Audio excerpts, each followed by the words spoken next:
Halo guys, assalamualaikum warahmatullahi wabarakatuh.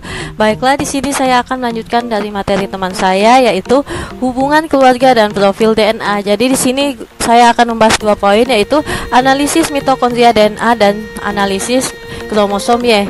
Langsung saja kita masuk yang pertama, yaitu analisis mitokondria DNA. Nah, jadi analisis mitokondria ini dapat digunakan untuk analisis DNA karena memiliki 3 sifat penting. Langsung saja kita masuk ke sifat-sifat pentingnya, guys.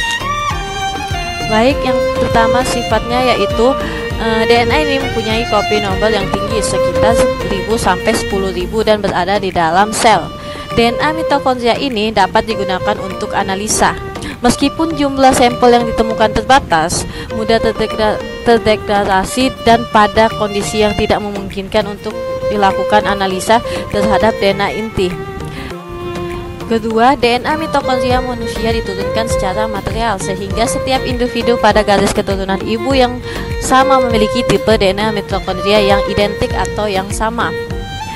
Jadi, karakteristik DNA mitokondria ini dapat digunakan untuk menyelidiki kasus orang hilang atau menentukan identitas seseorang dengan membandingkan DNA mitokondria korban terhadap DNA mitokondria saudaranya yang segaris keturunan ibu. Jadi maksudnya di sini karakteristik DNA mitokondria ini dia dapat digunakan untuk menyelidiki kasus orang yang hilang atau menentukan identitas seseorang. Oke, yang ketiga, DNA mitokondria mempunyai laju polimorfisme yang tinggi dengan laju evolusinya sekitar 5-10 kali lebih cepat dari DNA inti. Dilop merupakan daerah yang mempunyai tingkat polimorfisme tertinggi dalam DNA mitokondria, di mana terdapat 2 daerah hipervariabel dengan tingkat variasi terbesar antara individu-individu yang tidak mempunyai hubungan kekerabatan. Penentuan identitas seseorang atau studi forensik dapat dilakukan hanya dengan menggunakan daerah dilop DNA mitokondria saja. Oke teman-teman, kita masuk ke analisis kromosom Y.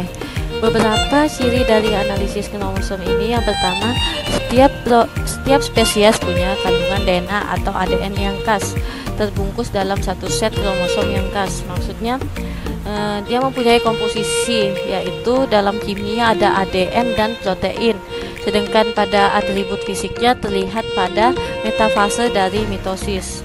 Nah, selain itu kromosom Y juga dapat digunakan untuk kelainan-kelainan fisik untuk kepentingan identifikasi, misalnya yaitu terdapat pada satelit. Oke, yang kedua yaitu perubahan jumlah kromosom atau komposisi fisik yang disebabkan oleh perubahan genetis yang dapat digunakan sebagai yang pertama dasar untuk analisis dan diagnosis penyakit-penyakit genetis pada manusia. Yang kedua, dapat digunakan untuk menentukan hubungan evolusi dan akibat-akibat dari usaha langsung untuk mengubah komposisi kromosom, misalnya induksi poliplodi. Kemudian yang ketiga, jumlah ADN dan jumlah kromosom yang umumnya bersifat sebagai petunjuk indikatif sebagai status evolusi. Oke teman-teman, sekian dari materi yang dapat saya sampaikan.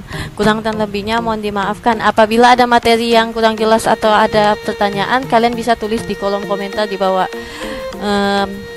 Saya akhiri, wabillahi taufiq wal hidayah. Wassalamualaikum warahmatullahi wabarakatuh.